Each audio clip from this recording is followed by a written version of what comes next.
Hello అండి. ఈ vlog ఏంటో థంబ్‌నెయిల్‌లో ఐడియా వచ్చుంటుంది మీకు. ఇది భవ్య బర్త్‌డే వ్లాగ్. తన స్కూల్ ఫ్రెండ్స్ కోసం కప్ కేక్స్ చేశాను ఇంట్లో.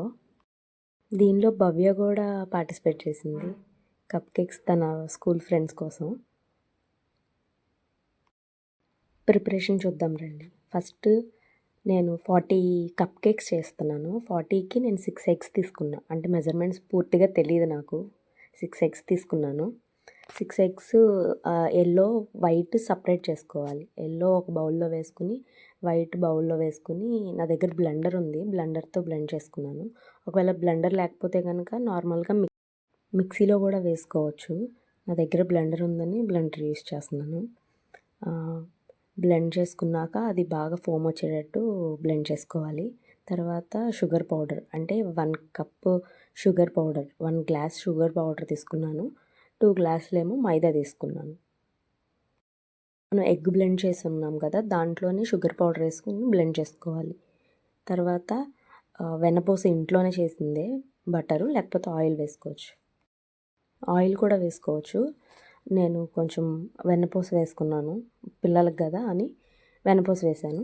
తర్వాత పాలు, వెనిలా ఎసెన్స్ వేసుకొని మిక్స్ చేసుకోవాలి. దాంట్లో 2 గ్లాసులు మైదాలో బేకింగ్ పౌడర్, బేకింగ్ సోడా వేసుకొని కొంచెం జల్లించుకోవాలి. అంటే జల్లించుకుంటే బాగా వస్తుంది కప్ కేక్స్.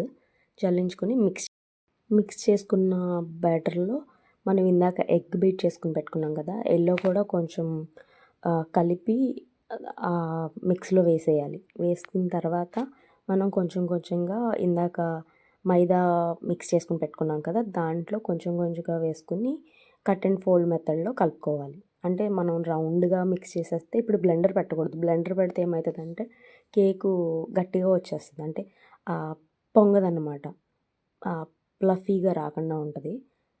బ్లెండర్ పెట్టకుండా హ్యాండ్తోనే మిక్స్ చేసుకుంటే కొంచెం ప్లఫీగా వస్తుంది అన్నమాట. మిక్స్ చేసుకున్న తర్వాత నేను కప్ కేక్ మౌల్డ్స్ సపరేట్గా తీసుకున్నాను. ఆ కప్ కేక్స్ మౌల్డ్స్లో మనకి ఎంత బ్యాటర్ కావాలంటే హాఫ్ బ్యాటర్ వేసుకుంటే సరిపోతుంది. ఫుల్గా వేస్తే మళ్ళీ పొంగి బయటకు వచ్చేస్తుంది. హాఫ్ వేసుకుంటే సరిపోతుంది.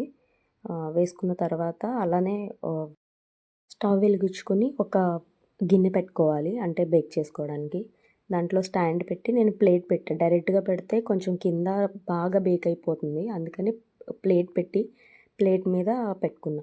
అది ముందుగా గిన్నె పెట్టుకున్న తర్వాత మనం ఒక 10 మినిట్స్ హీట్ చేసుకోవాలి. స్లో ఫ్లేమ్లో పెట్టుకుని. హీట్ అయిన తర్వాత మనం మిక్స్ చేసుకున్న బ్యాటర్ ఉంది కదా, దాన్ని కప్ కేక్ మౌల్డ్స్లో వేసుకుని దాని పైనుంచి కొంచెం చాక్లెట్ వేసాను. నేను చాక్లెట్ వేసాను. అది వేసిన తర్వాత మనం ఒక 20 మినిట్స్ కూడా అక్కర్లేదు. అంటే మధ్య మధ్యలో చూసుకుంటూ ఉంటే మనకి బేక్ అయిందో లేదో తెలుస్తుంది.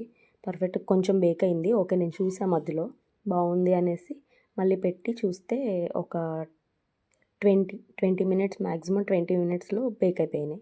మనం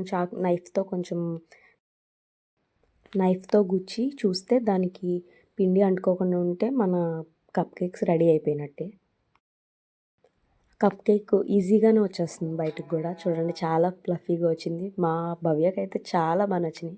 వాళ్ళ ఫ్రెండ్స్ కూడా చాలా బాగున్నాయి అన్నారంట. చూడండి, చాలా బాగా వచ్చింది. నేను ఇంత పర్ఫెక్ట్గా ఇప్పుడే బేక్ చేయడం, చాలా బాగా వచ్చినాయి. కేక్ తీసుకొచ్చిన బాక్స్ ఉంటే ఆ బాక్స్లో ప్యాక్ చేసి స్కూల్కి పంపించాను. నెక్స్ట్ డే మార్నింగ్ భవ్యకి నేనే స్టిచ్ చేసిన ఆ డ్రెస్ వేసుకుంది. మార్నింగే స్కూల్కి వెళ్ళిపోయి వాళ్ళ ఫ్రెండ్స్కి కేక్స్ ఇచ్చేసి ఆఫ్టర్నూన్ వచ్చేసారు ఇంటికి. వచ్చిన తర్వాత సాయంత్రం కేక్ కటింగ్ ప్రిపరేషన్ జరిగిందనమాట. కొంచెం చిన్నగా తనకి హ్యాపీనెస్గా కొంచెం డెకరేట్ చేసి, తనకి ఇక్కడ ఉండే కొంతమంది తన ఫ్రెండ్స్ ఉన్నారు ఇక్కడ, వాళ్ళని పిలుచుకొని కేక్ కటింగ్ అయిందనమాట. తన కోసం చిన్నగా డెకరేట్ చేశాను. తనకు నచ్చింది. మమ్మీ బాగుంది అని చెప్పింది. తనైతే హ్యాపీ. చాలా సరదాగా, హ్యాపీగా, సింపుల్గా బాగా జరిగింది బర్త్డే.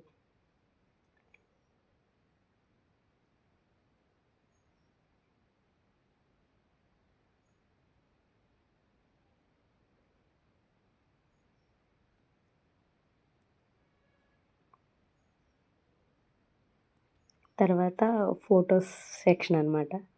అందరూ ఫొటోస్ దిగారు. ఓకేనండి. బాయ్. ఈ వ్లాగ్ ఎలా ఉందో కామెంట్ చేయండి. మా భవ్యకి కూడా మీ బ్లెస్సింగ్స్ ఇవ్వండి. Thank you.